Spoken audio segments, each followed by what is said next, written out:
strengthen their title push. 6 points now separate the two sides, and with both clubs in superb form, this feels like one of the statement fixtures of this season. Villa stretching their run to 8 wins in 9 Premier League games after that extraordinary 7-goal thriller at Brighton on Wednesday night.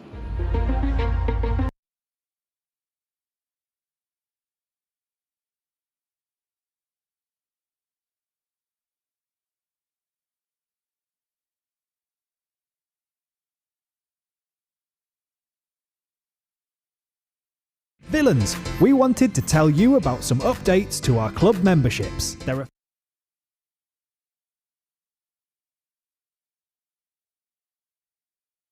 5 types of membership on offer, all with some new benefits. First is an adult membership. With this, you get full access to Villa TV content, including all pre-season matches, 100 points towards your position on the season ticket waiting list, continued priority access to home match tickets, and much more. Up next is our women's team membership, which now offers light access to Villa TV, so you can follow all our women's team content, access to exclusive women's team events, and discounts on match tickets to watch the women's team.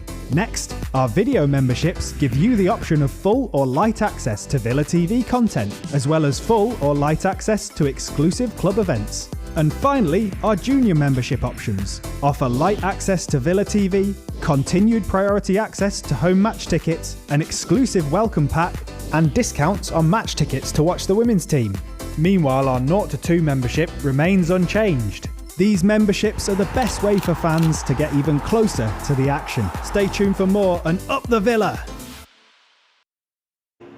Welcome along to Villa TV and to Matchday Live and to Villa Park. The rain has stopped. It's a top of the table clash. 3rd place Aston Villa versus top of the table Arsenal. My name is Kate Tracy. Alongside me we have Alan McAnally, and Lee Hendry is back. It feels like a while since you've been here, sir. You come back for a good one.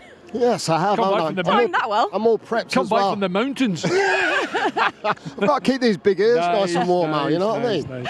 Yeah, we've managed to draft you in for the big one though, Lee, because this is, and it almost feels like us as Villa fans, we almost don't want to say it out loud, that this is a potential title challenging matchup. Yes, it is, isn't it? I mean, listen, I think we're all realists as in where we can be and what we can actually achieve this season, and I think, you know, what we've done so far from such a poor start really has been quite remarkable. It really has. We've turned a massive corner. We're scoring goals from all over the pitch, which has been really key for us. And as you said, Kate, you know, today it makes it an absolute massive game going into, I think, probably one of the biggest and toughest periods of the season in December, because you come out of that where you're unscathed, and all of a sudden people really are actually putting you as a title contender. So it's brilliant. It's a great game. It's one that everyone will be backing the lads for today, and it's one that I feel that we can certainly get something from. Alan, do you feel like that in terms of December, as Lee was just saying there, it is almost the toughest part of the season because the games just come at us all the time throughout, and also we face Arsenal twice in December. Yeah, we do. It's always a tough. Listen, and don't forget, and over the Christmas and New Year period, there'll be some real surprises. You know, real surprises. And that always happens. But there's no surprise the form that we're in at the moment. That I think I was a bit disappointed. Actually, I was looking. Not a lot of people actually tipping us to win today. No one seems to be talking about it, which is quite nice. Do you like that? I was delighted and genuinely delighted. I'm thinking, listen. Let's not pretend here. Mikel Arteta is a very good man. I mean, for 2 or 3 years prior to this, when I was working on other stations and television, I said, you either back him or sack him. There's no middle line here. You either back him and give him these opportunity, because I think he's proven already with some of the players they had at Arsenal, and it's come to fruition. You know, they were runners up. Was it last year? Last year. You know, they top the table at the moment, but they're coming to play an Aston Villa team that have. And I'll stand by this, by the way. The result on Wednesday night is as good as a result we've had all season, because they will take points off of a lot of teams at home at Brighton. And 2-0 down. And we've played in the games when you're 2-0 down and you think, right, how are we going to get back into this? We're pulling each other saying, hey, come on, let's go. Away from home as well. Yeah, away from home. And then obviously you get to half-time 2-2 and you think, okay, let's go. And the result was unbelievable. So I'm hoping that Arsenal are not taking this seriously. I don't think Mikel Arteta will be. But at the same time, I think we might surprise a few people, especially in the form the form we had the game been at, I nearly said Highbury, had the game been at the What a place that was. yeah, I think I got 2 there one time. I thought you might. There's always a story behind it. And we beat them 3-2. But nevertheless, and it's good we're making fun and we feel light-hearted and we feel a bit of air in our step because we have been so good, Kate. We have been so good, genuinely. And it's something that I think a lot of the fans that are coming to the game today are thinking we can absolutely get something out of the game today. Because Lee, for all that Alan says that we are being light-hearted, and we are, because in some senses it's almost a bit of a pressure-off game, but at the same time it's an unbelievably pressurised game. It's sort of a 50-50 matchup in that sense. So the atmosphere, even on the way in today, maybe it's the 12:30 kickoff, I'm not sure, but it felt different. It felt like a big occasion. Oh yeah, well it's a massive occasion. I think because people are actually realising the consistency that this football club's had for quite some time now, since Unai Emery's took charge. We've got one of the best managers for me in the world. There's no doubt of that, and that's why he's highly thought of. And some of the results that we've had over past seasons against the Arsenals, against the Manchester Cities, and this is where people start to go, this is a massive game, not just for Arsenal and Villa fans, this is for the Premier League. This is huge, and lots of people will be having their eyes on this game today because Liverpool, Man City, Chelsea, all the teams that are going to be competing to win the league will be looking at this game thinking Villa could certainly do something and cause a massive upset today, because it would be, there's no doubt. Listen, Arsenal spent over £900 million. I know the big man's touched on Arteta, what he's done, the quality, and they've stuck by him. And I believe that they will eventually get silver. This is one of the best, if not, for me, one of the best teams in Europe at this moment in time. I think that they can go and do so many things. I just hope we stop them today. That gives us a bit of momentum, a bit of belief. And I tell you what, I really do believe this season we've got something to really go at. I think we're the underdogs in this situation. Arsenal will be coming here expected to win. When you actually look at the finances that you've just said there, Lee, what did Villa spend? 31 million over the summer, the least amount of any Premier League side this summer just gone. And you see the funds that Mikel Arteta has had in recent seasons. The contrast between him and Unai Emery, and of course the extra history with Unai at Arsenal not getting those funds himself. So got that extra bit of bite. There's a little gold dust in the game today just because of Unai Emery. And I'll tell you, I don't know if you know this, Daniel Mallon was at Arsenal for 2 seasons. It surprised us when you came out with 2 that seasons. one. To be fair, he was only 18 at the time and played for the under-18s, under-21s, but didn't play a first-team game under Arsene Wenger. And Wenger sold him for $500,000 or so to Eindhoven. And then he went to Dortmund, and then obviously the story, we know the story from beyond that. But certainly in terms of him being in goal-scoring form and just thinking, be nice to remind people that he sees who were there not that long ago, that where his career has come on and he's scoring goals for Aston Villa. But there's lots of pockets in the game today that are going to be very important. And even I was looking at the scores, they beat Bayern Munich about 3 weeks ago, by the way, Arsenal. So they're a very, very good team. But I still think that the way people are speaking, they expect Arsenal to come here and roll us over. That's not the case. It's not the case in the last month. And the way the manager meticulously sets out his team, and we know Unai's one of the best at it, means we'll have a great chance today. Do you think part of that underdog profile that Villa have coming into today, Lee, is because of the first 5 games? And if I threw it back to those first 5 games without a shot on target, without a win to Villa's name, to then say they're 6 points off top, sat third in the table on the 6th of December, would you have believed that? No. I mean, listen, asking the question about the underdogs, I think you made a massive point of how much money we spent in the summer, which would put us in the underdog category, I feel, because lots of teams spent money. Liverpool spent money, Spurs spent money, Chelsea spent money again. All the top teams have gone and spent. But it was forced on us as well. Yes, it was. He literally had to get on with it, didn't he? And that's what I'm saying. So going back to the question about how we started and the way we started was, yes, I mean, I think everyone that was related to the football club would have been worried at the situation. But I think that was probably a bit of a backlash of last season of how close we were, yet we were so far to a certain extent. So, I think what we've done is quite remarkable to turn a corner, and I do put that down to the manager, obviously his staff and the players, because they had to turn something around, which they did quite remarkably, and that's why we're sitting in a real great position in the Premier League. Asking questions. I mean, who would have thought at the start of the season, 5 games in, that we would have been stood here having a conversation that we're up against Arsenal, we could be 3 points off top of the league if we win today. I mean, no one would have said it. And that just shows the credit to the football club and what we have behind the scenes that has got to where we are talking today. I was only going to say there'll be lots of surprises today, genuinely, but no more so in the fact that Arteta knows that the team he's playing now is nothing like the team from 2 months ago, nothing like it whatsoever.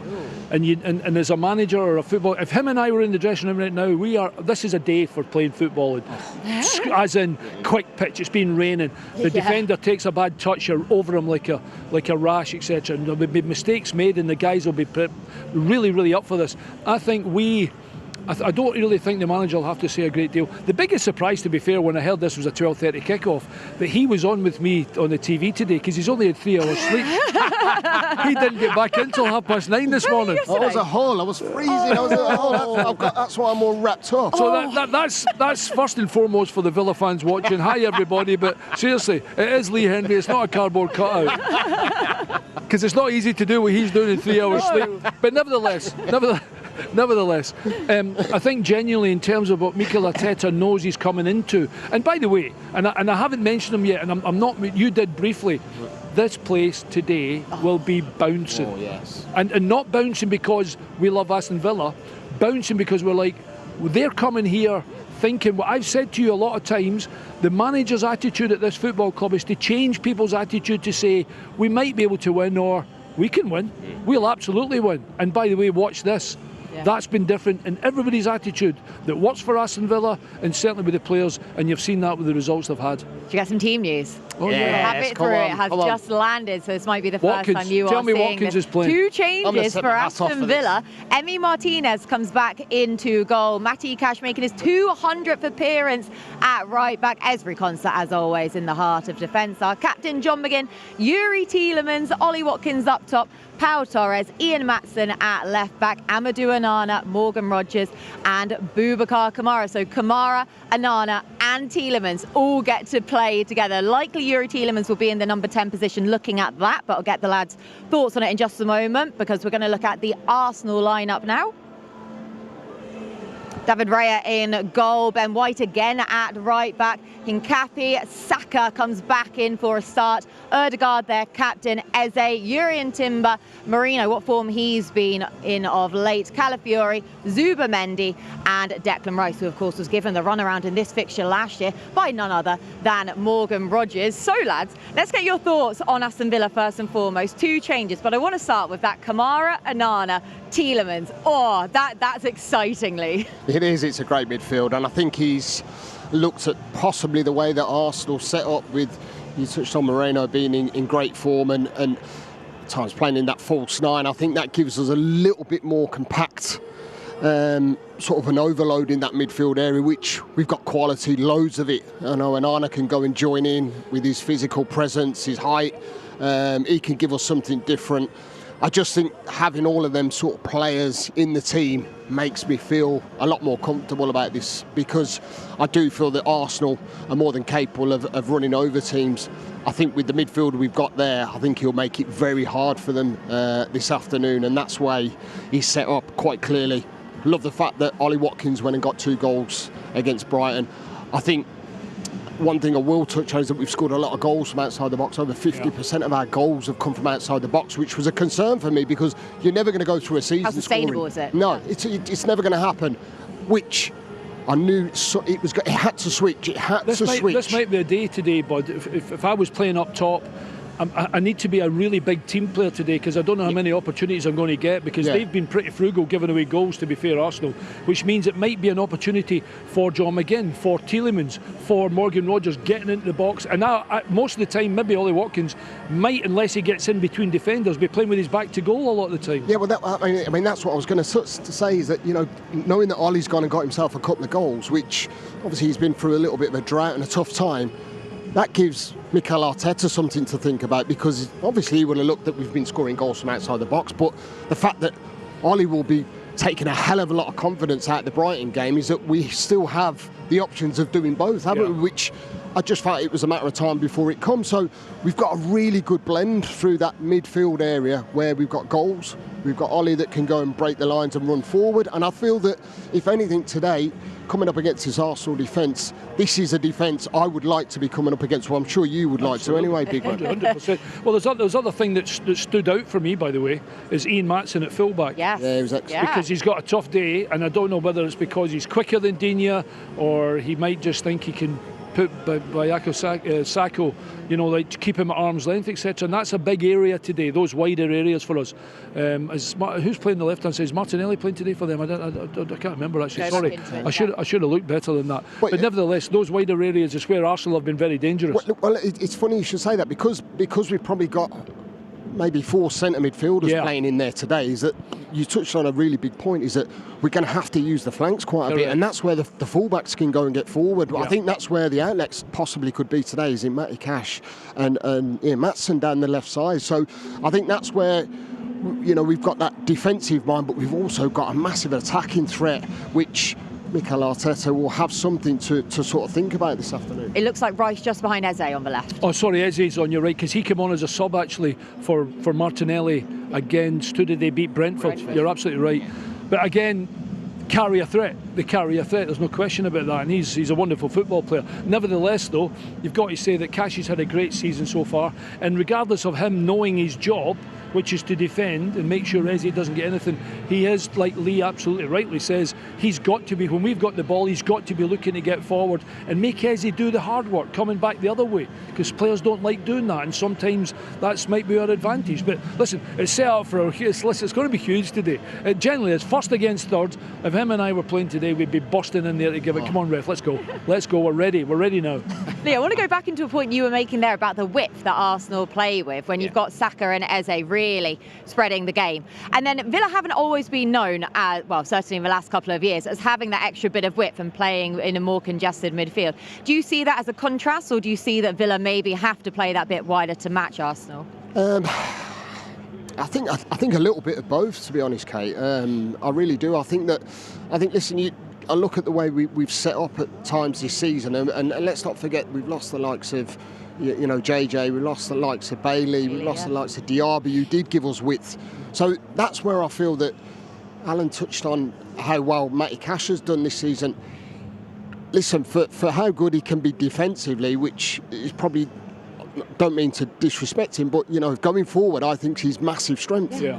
So I think the way that the manager's looked at things is that Maatsen can do something very similar on that left-hand side. So I think having a blend of playing like we used to play a boxing midfield at times, where we had the two sort of midfielders playing just behind Ollie, where I think it's a different dimension. It's a thought process that the manager's obviously looked at, where and what can we do different this season, because you can be too predictable, and that's where I think we've really turned a corner this season from the dynamics of changing and the styles of play that we've had to adapt to, because we haven't been able to bring the personnel in that's going to give us what we actually really want, and that's the width, and that's why the fullbacks are so key, and that's why they've been so important this season. Ball over the top for Ollie Watkins' goal down at Brighton's. Wow. It's a massive out ball, and we speak about that diagonal in behind the fullback to get us pushed up, even if it comes in the middle of the park sometimes, and Ollie's on his own and he has to make that run in behind.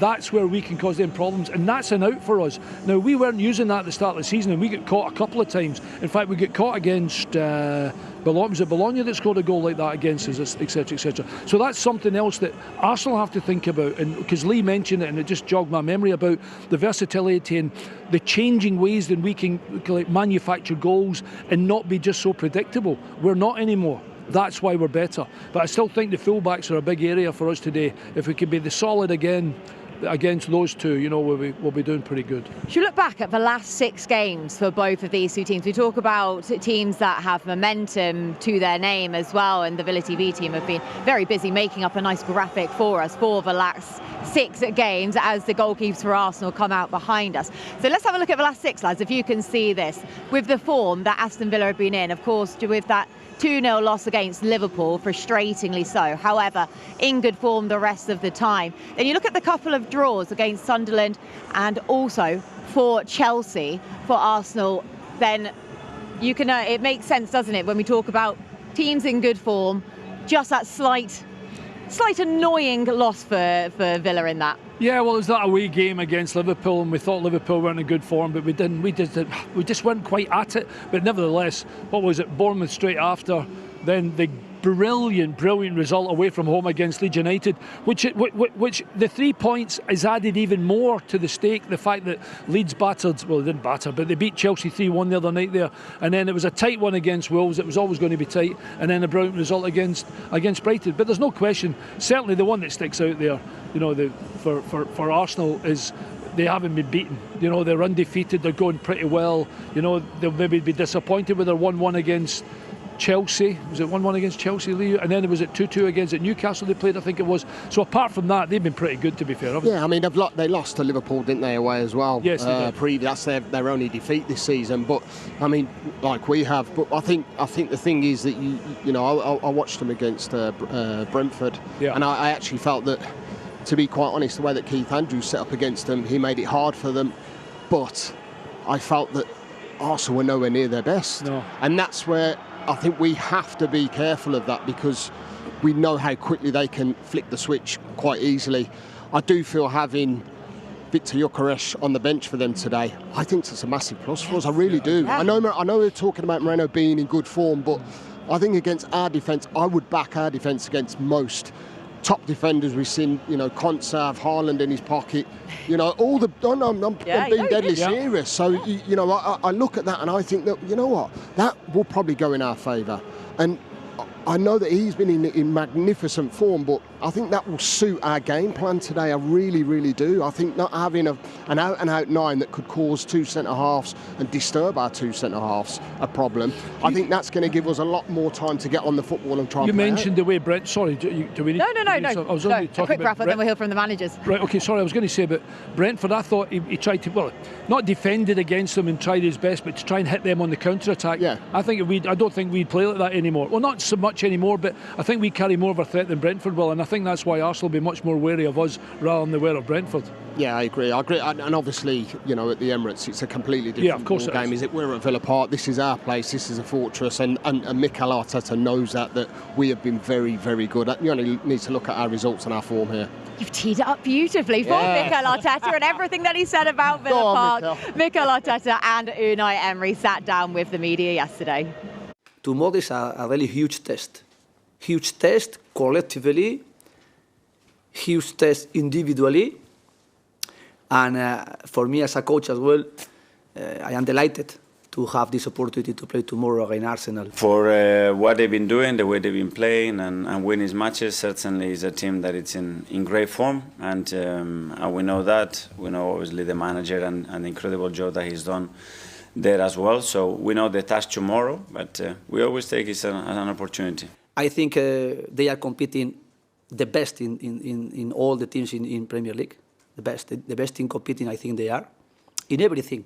Set pieces, tactically, offensively, defensively, getting duels. They are very good in duels as well.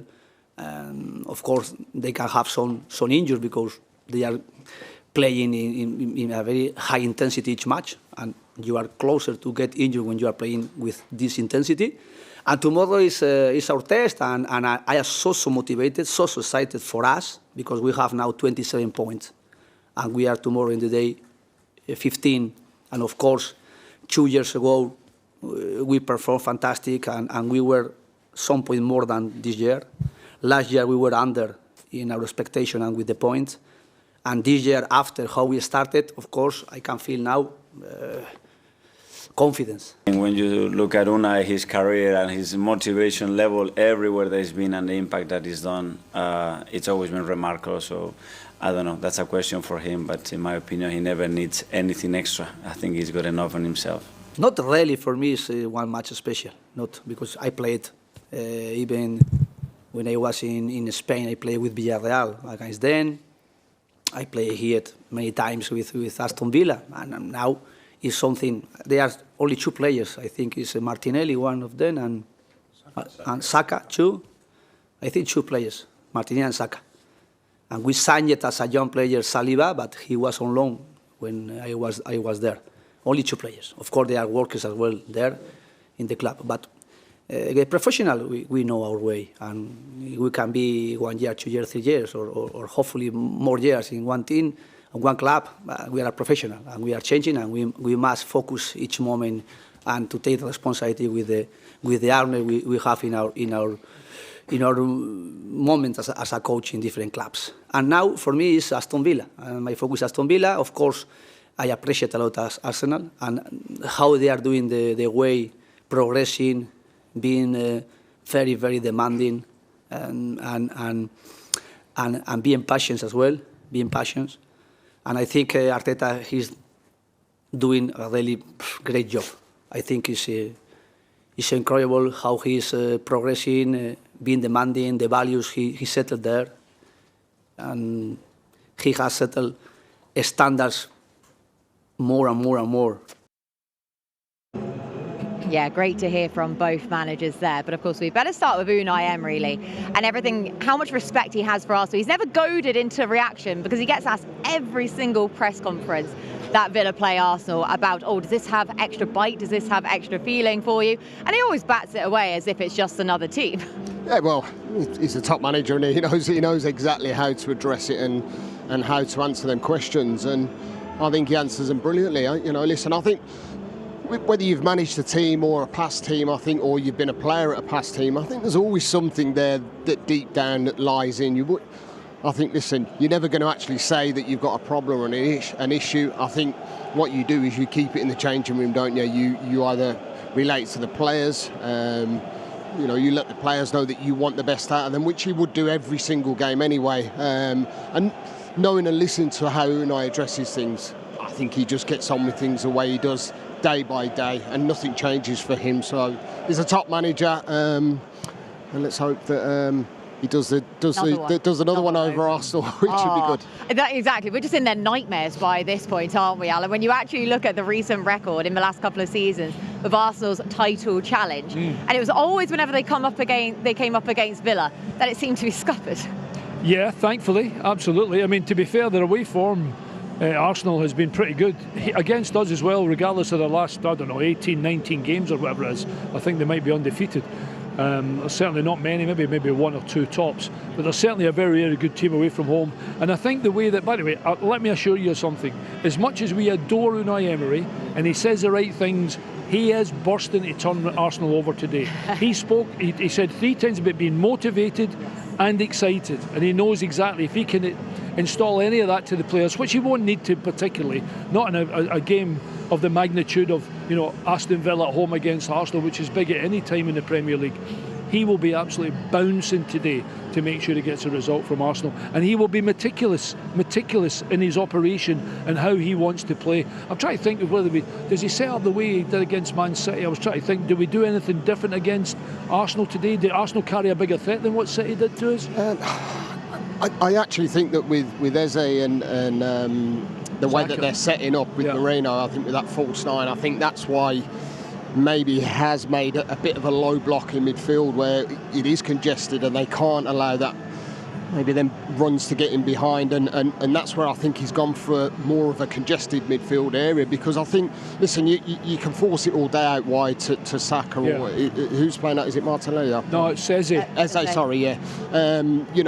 Saka's a massive danger, isn't he? He's the one that's probably going to be more direct and maybe try and get his fullback. But I think that's where we have an extra midfielder in that can go and shuffle across, and that's what it will be. The case is that one of them midfielders will have to go and help the fullback. Yeah. So and the lads, and by the way, I haven't heard anybody really speaking about Moreno up top, by the way. He's a good player. And people are saying, well, he's not really a number 9, but the couple of goals he scored are exactly like number 9 goals, getting across people, exactly what we want Malin and what we want Ollie Watkins to do. So he carries his own threat as well, and it'll be certainly a day for Konza and Powell to make sure they smell that danger and make sure he doesn't get any space whatsoever. It's going to be a tough day for front men today, very tough. but midfield is going to run you the game today, regardless of those wider areas. It's going to be a belter. It's interesting when you say about Marino coming in and being that false nine, and it's been a theme of Arsenal for the last few seasons, not quite having that number 9 that works for them. We saw it with Kai Havertz, of course, is injured. Gyökeres, who's on the bench today. But then they went out searching, you know, even some of our lads were in the talks about them wanting that number 9. It's weird how sometimes it can fall in their favour. But also on injuries, Gabriel and Saliba being out, how beneficial is that for Villa? Well, huge, isn't it? By the way, seriously, I thought he might play Gyökeres today. I thought he might play Gyökeres Lee thinks it's a today. positive. He thinks... I thought he might play today, Gyökeres, yeah. I thought he might play him today just too. because he would take up that physical presence between two guys who have been brilliant for us at the back, and he's not, and he's went for the, well, you see false number 9, he'll play as far forward as he can, Marino, to try and give us as much problem. I think Moreno's got 2 in 2, hasn't he? Yeah. You know, and as you said, he scored a great goal against Brentford midweek, which probably keeps him in the team to a certain extent, and he has done very well, got himself an assist as well. So I mean, lots of them things tick the box probably for Mikel Arteta, and it's an option that he's got to look at his bench. I mean, this Arsenal side, I think personally, are the most complete team in Europe, in the world, if anything, and it took a lot of time to build this team, and that's when you look at the strength and depth. You touched on no Gabriel, no Saliba. I mean, yes, it's brilliant that they're not involved today because we know what their defensive capabilities are all about. Was it 7 goals they've conceded? Unbelievable defensively they've been, and it's been down to probably them two and David Raya in goal. It's disrupted today, which gives us something to maybe go and, you know, try and expose, try and ask a question. And Cape, who's playing back there, I think that you can get at. I think the 2 centre-halves, is it Mosquera that's playing centre-half? No, he's injured. Oh, is it? So I'll just mention that Gabriel and Saliba out. Rice had a problem with his calf, but obviously so Declan plays. Trossard, Havertz and Mosquera out. Yeah. No, really struggling. So, I mean, the fact that they're not available, and a lot of people were talking about Arsenal being wickedly good at set pieces this season as well. So that's an advantage. We're going to talk about that in just a bit. Sorry. But we better just talk about our own defence though quickly, because Emi Martinez, now this is a bit of a ever so slightly contrived stat, but our stats team have worked hard behind the scenes here, so we're going to read this out anyway. Emi Martinez back in, 100th Premier League appearance at Villa Park, but he's the only keeper to do so. And of course he has been so vital. I mean, Marco Bizot made a game saving. By the way, we should mention him. He was fantastic midweek. Yes. He knows he's probably number 2. He knows he's a stand-in keeper. But they stand in and then there's last minute. It was a late shout properly, and then makes a great save, doesn't he? Yeah. From Danny Welbeck to put it over the crossbar from that header, and we win the game 4-3. So we should mention him. In fact, there we go. We're getting to see it now. But absolutely, he has been, no question about it, absolutely brilliant. This is the chance. It's a good header as well, and a super save, and that made it the journey back up to the Midlands just lovely. Thanks very much. And we won the game 4-3, but you've got to give him a pat in the back to say well done for sure. I think even the first goal, I mean, listen, it's one of them things, but that's where again I have to echo what the big man's saying. You have to give credit to him because he's stepping into some big boots there. He knows he's not number 1. He wants to make the impact, and it weren't probably the greatest start, but let me tell you, he made some big saves that kept us in the game, made us take all 3 points away from there. So that's where a team in between the sticks is massive, and I think we've got 2 really good goalkeepers. Confidence, experience to be able to get over that early mistake and to come back with those sorts of saves. Sorry, Kate, I'm just going to interrupt because I think it's a really big thing, not necessarily a statement, but in terms of confidence for our back 4, for our defending midfield players, to have Martinez in. He is brilliant, the big man. Yeah. I mean, I know he can be...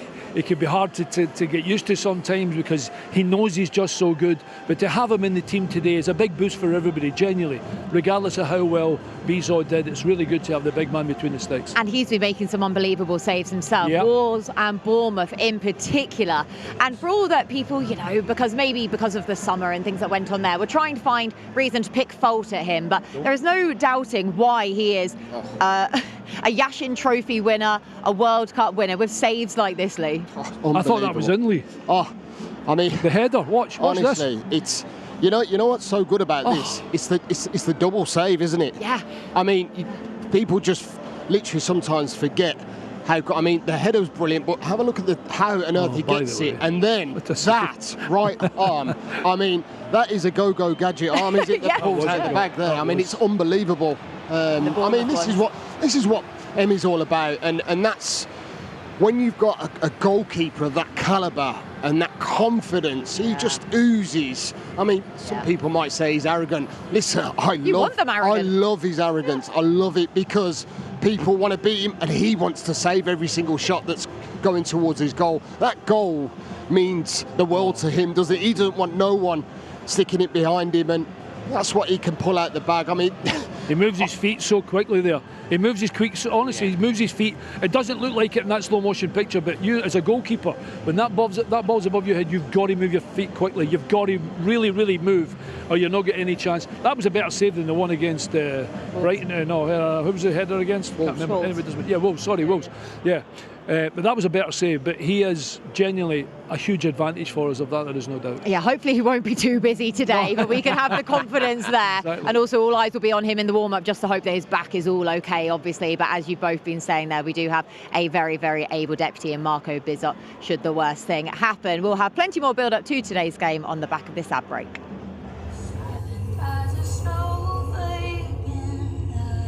Are we ready? I am the last Villa captain actually to lift a trophy. You've mentioned it a few times. Well, I just thought I'd tell you again, you know. You hungry? Yeah. Oh, go on, mince pie.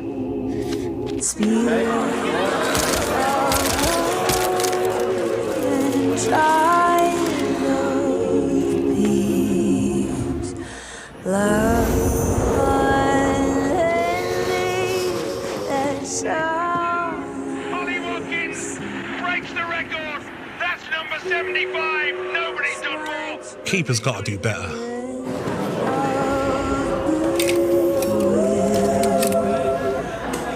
My children, please be still.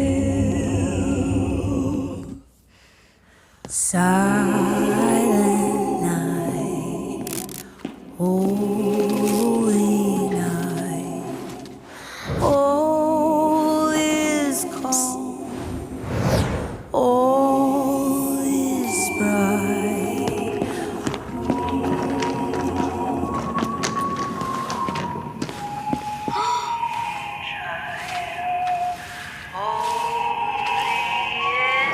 Been so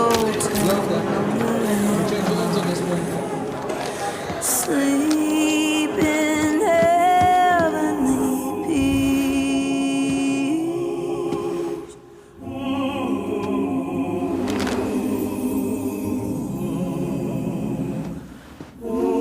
Sleep in heavenly peace.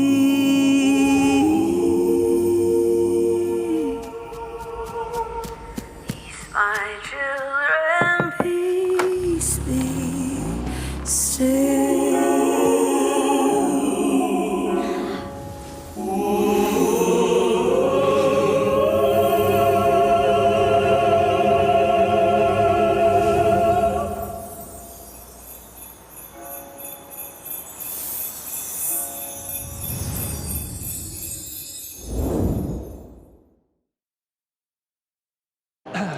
Welcome back to Matchday Live. Now, we've just been doing some stat work, haven't we? So I'm going to get there before you stitch me up. No, let's start from you.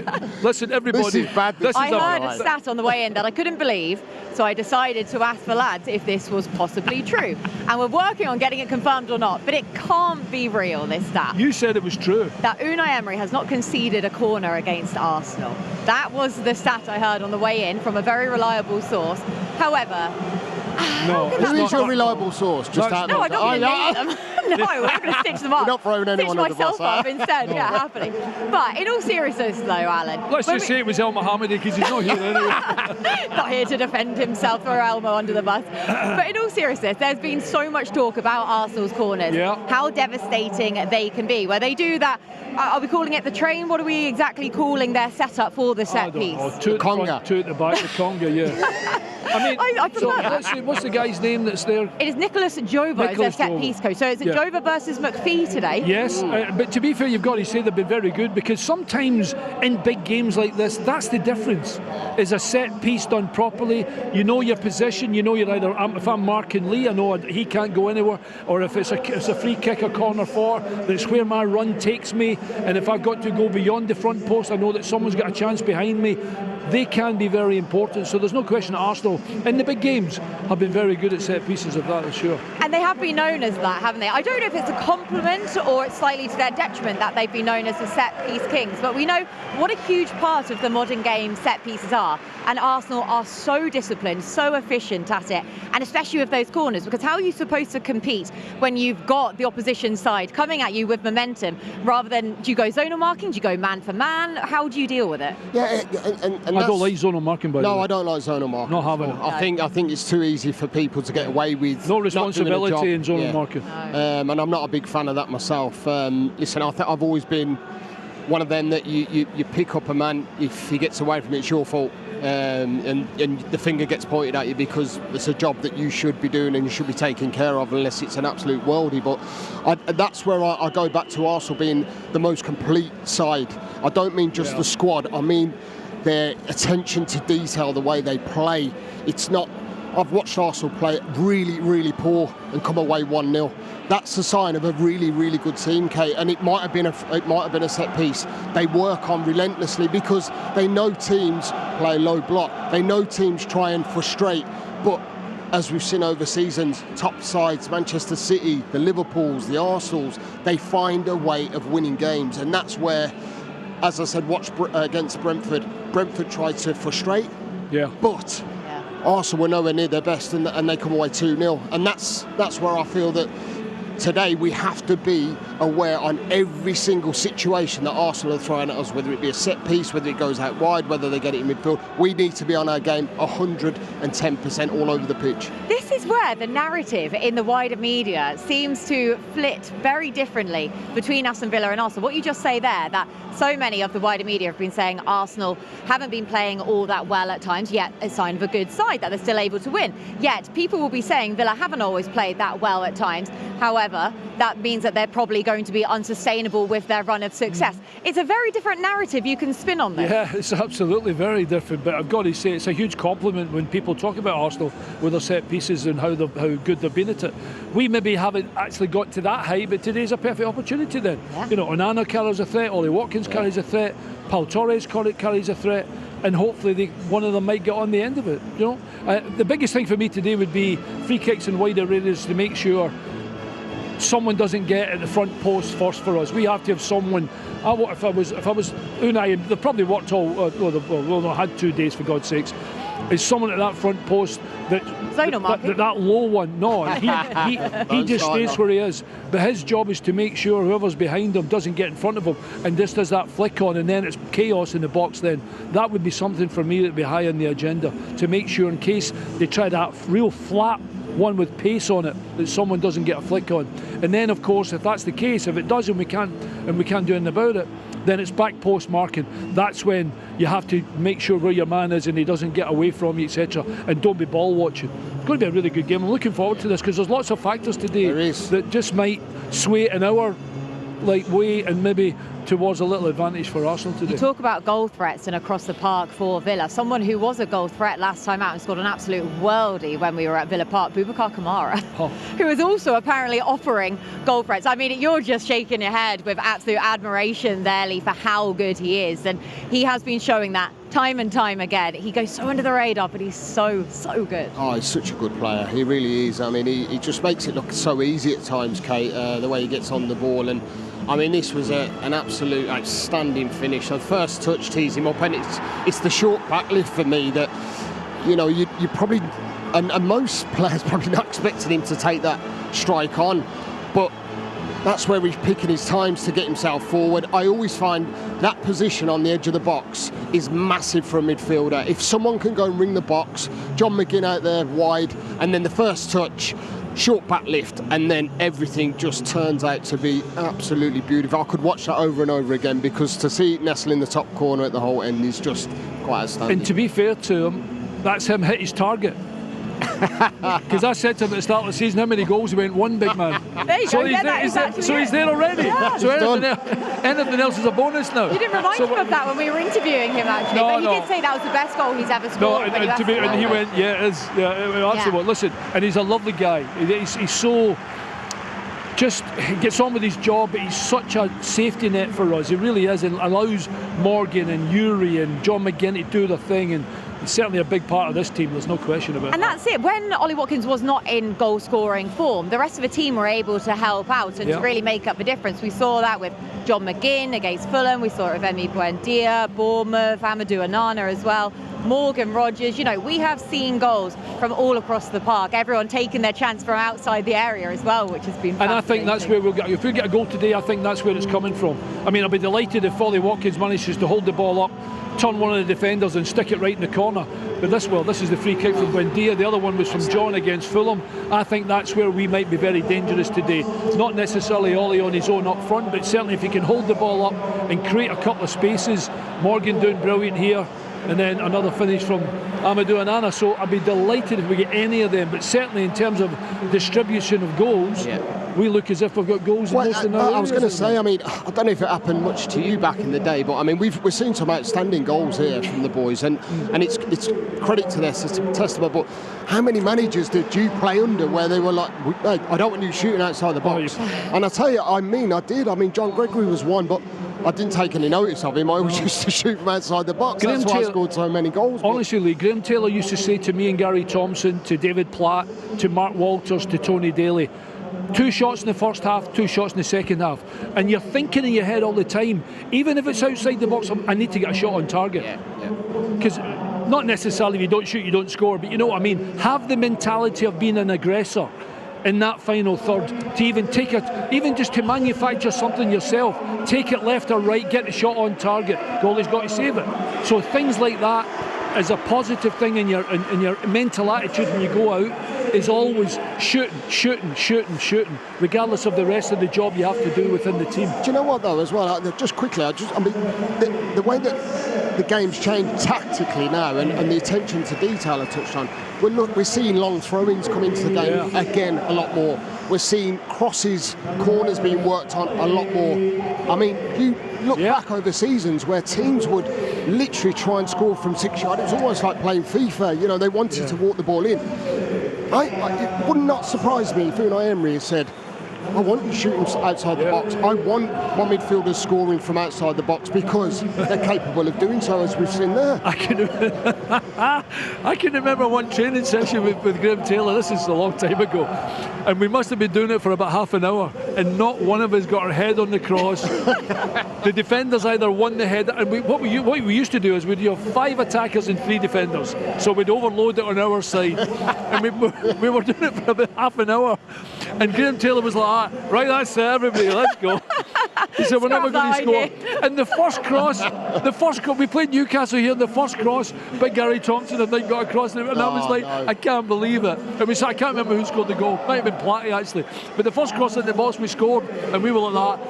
Thank goodness for that. You can go home. Because honestly, the day before for 30 minutes, none of us get anywhere near some of the crosses. But nevertheless, that's exactly what you have to do. You have to work on it and work on it and work on it, and just trust the process. And Lee's right. You know, it's something that has to be done. And Unai Emery certainly he's embraced it, and it looks as though he's gone even more at the top and say, let's move the ball quicker and let's get the ball into wider areas that's going to cause problems for the opposition. Anyway. Right, well, hopefully Villa have been doing better practice than that in the 2-day turnaround. We're so honestly so they had from Brighton. Right, we are 26 minutes away from kickoff now. It's first versus third in the table. It's going to be a cracker.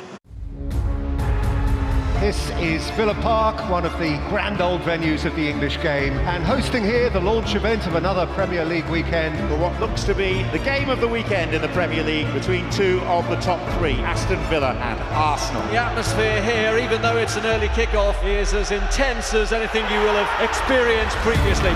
Leon Bailey, John McGinn, 1-0 Villa! Oh, what a goal! Cesc Fabregas! Darren Bent, over Szczesny. It's 2 inside 15 minutes. Henry. Oh, Jesus! For Brighton. Equalised for Aston Villa. Adebayor! Antonio Luna! To Aubameyang! and then lashed in by Trezeguet. Here is a beautiful skill. Can he finish? Oh, what about that? It's Ollie Watkins. It is 2. It's unravelling so quickly. Oh, chance! An equaliser for Villa! Zach Knight! York against Seaman.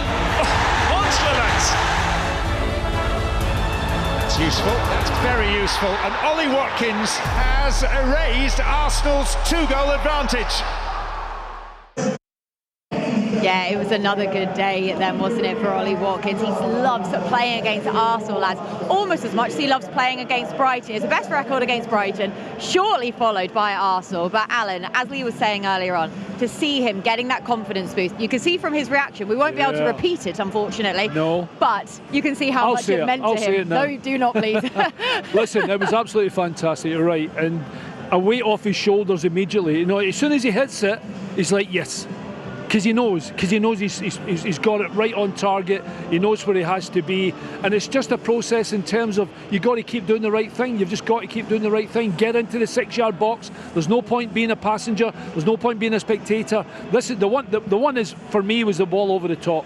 Was the ball over the top, because if he doesn't make the run in behind, the ball just goes through the goalkeeper. By the way, there was moments before that. It was a very similar opportunity, wasn't it, where he forced the goalkeeper to make a save, but the second one he had it was brilliant, because it wasn't an easy chance, getting control of it and then having the technique to put it away. He'll score today, I'm telling you. Ollie Watkins will score today. I hope so. I genuinely hope so. I've just noticed something actually with Maatsen putting the ball in for one of the goals. This is the other goal. Honestly, this is such a great run, because as soon as he makes his mind up, Morgan Rogers plays the pass. If he doesn't make the run, the pass doesn't come.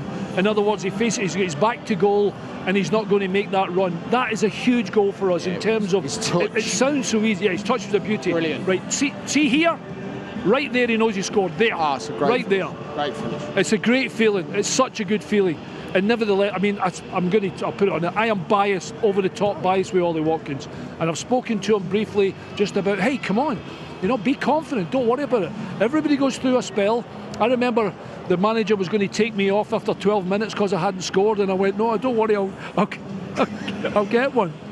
Go on then, promise. But that's it, and it almost felt like perhaps, Lee, it was a moment of relief for him. The fact that Unai Emery came out and said he's been working and nursing this knee injury throughout, would that have been freeing for him? What was the catalyst to get him back to that sort of confident form? Yeah, well, I think he's probably had to manage him, hasn't he? And that's why probably Marlon's probably got a bit more game time, which has been good for him and his confidence. And I think that's where I think Unai deserves a little bit of credit, really, because everybody's quite quick to jump over centre forwards if they're not scoring goals, and the expectation level. And the expectation levels comes because Ollie's been brilliant over seasons consistently, and that's been hard for him to probably swallow, because we know that he's got a great attitude. We know he wants to work hard. We know he wants to get. But when you've got a little injury, a little niggle, that's when the manager probably has to take hold of it and go, hold on a minute, I'm going to protect him a little bit here. I'm going to use players that I've got that I know that are capable of doing something very similar. And that's what he's done. And maybe just that bit of time, wrapping him up in cotton wool, getting him back to where he feels good and good about himself.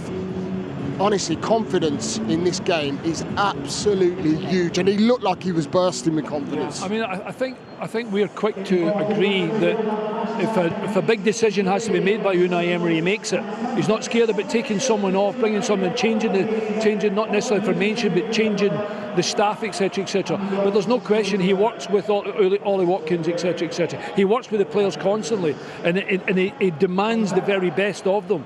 And I think that's why you don't really see anybody having a go at the manager, given I can't believe he took me off. Look at Daniel Marlon when he first come to the football club. He wasn't included in the Champions League squad. Yeah. I mean, everyone was baffled, but you know what? There was a method, there was a way behind what the manager was thinking about that. So this is where you have to trust the process, you have to trust the manager, and he will get the best out of them players, which he has done since he's been at this football club. And we talk about Daniel Marlon, the impact he has had either starting or coming off the bench. And again, we saw that against Brighton. What was it, his first touch? A few seconds he was on the pitch, being able to score again. I tell you what, to be fair to Daniel Marlon, And Lee's right about it was one of those starts that you're like, well, you need to recover from that, etc., etc. He looks a yard sharper. He's a player when confidence really is high in you. He looks stronger, and he looks quite simply a yard sharper, Lee, doesn't he? He does. And do you know what? The one thing I will say, I want to see it from the start. I don't want him to be an impact player, because he's more than an impact player. He's so good, and since he's been coming on and being part of this team, everybody's talking about Donyell Marlon. He's sharp, he's bright, as you said, he looks fit, he's confident, and that's where I think there's still more to come from him. There really is. I think on a consistent level, we've got a big player on our hands that we could get something out of. Do you know what, he's looking really dangerous? See, sometimes when he gets one-on-one now, you expect him at least hit the target, if not score. That was something that wasn't maybe there 6 months ago, but there's no question he looks like a different football player at the moment. They're very different players though, Ollie Watkins and Donyell Marlon. What would you say are their biggest differences? Well, I think Ollie has got more pace than people think. I think he can do more damage in behind, like he did with his goal over the top with Brighton the other night there. I think Donyell's more of I nearly said more of a team player. That's unfair, because Ollie Watkins is one of the best players in the Premier Division by holding the ball up, because his touch is so good.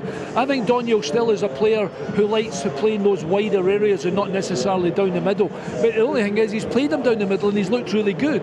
Yeah, I think he's an option, isn't he? Yeah. I don't think he's not going to be one of them players that's going to be a focal point for you to a certain extent. What I was saying is, he isn't going to be one of them players that's probably, because I'm not that's no disrespect, I don't think he's got the physical attributes to go and do that, and he could do that, he could work on that, but I think he's been known more as a wide player, coming in from wider areas where he can run in behind defences with his pace, and as Al says, when he gets in front of goal, he does look very clinical. He looks like he has got that clinical edge about him. That's the difference between the two. Ollie's got a little bit of an all-round centre forward game, whereas I don't think Donyell is more of a on the shoulder. I think if they played the two, I think that would be a massive problem, as we nearly get hit by Saka. Oh, someone did just get hit by him as well. I wanted to ask you that actually, because I haven't got your thoughts on it. Ollie Watkins and Donyell Marlon playing together.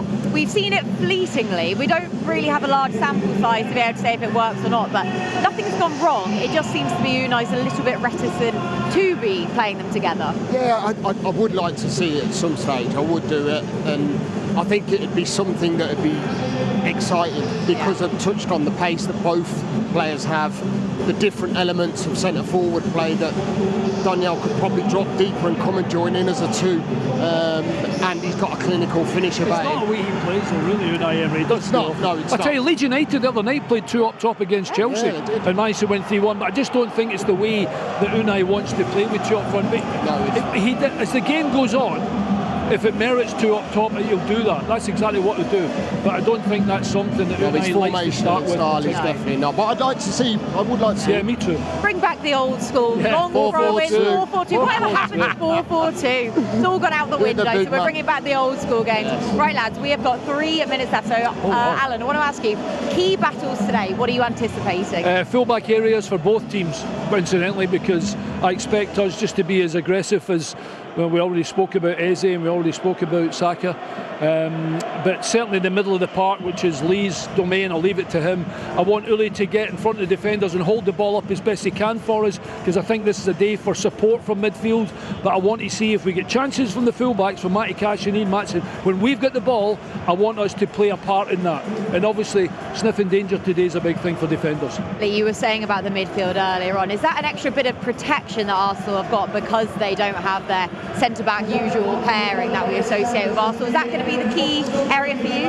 I think so. I think, you look at their area of midfield in Declan Rice, who's probably one of the best midfielders defensively in the world at this current time for what he brings to a football team. Then they bring in Martin Odegaard, who's been out, probably not up to full speed, but a fabulous player. We've got more than enough quality to take care of that today. And the one area that I'm really going to highlight is Ollie Watkins up against Nkapé and Ben White, who's playing a little bit out of position. He can play centre-half, but I think that could be an area where we could really expose them today, because the reshuffle, the rejig, I know Mosquera played there and obviously got injured. It's another reshuffle for Arsenal. We need to take advantage of that today, and I feel that we will do. I've said Ollie Watkins will score and we'll win 1-0.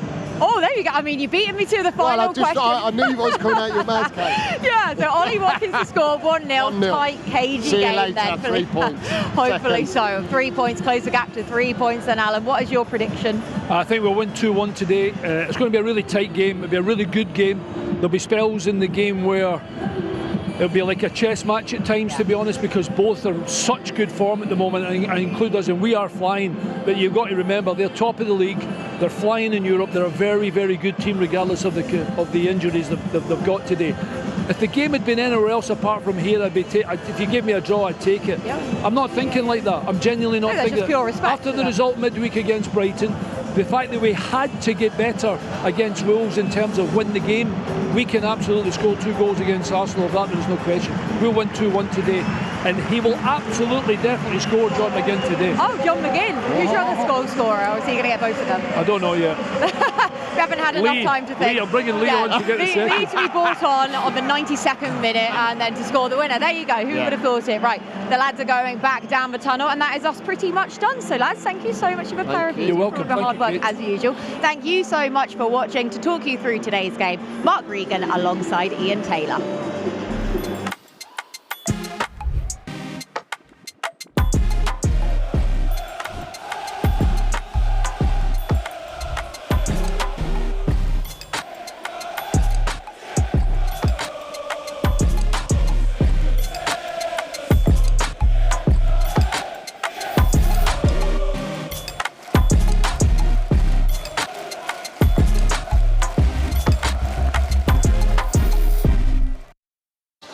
Hello, good afternoon, and welcome to Villa TV. Welcome to Villa Park as well. Slightly overcast day. There's an odd patch of blue sky here. We had some rain this morning ahead of kick-off.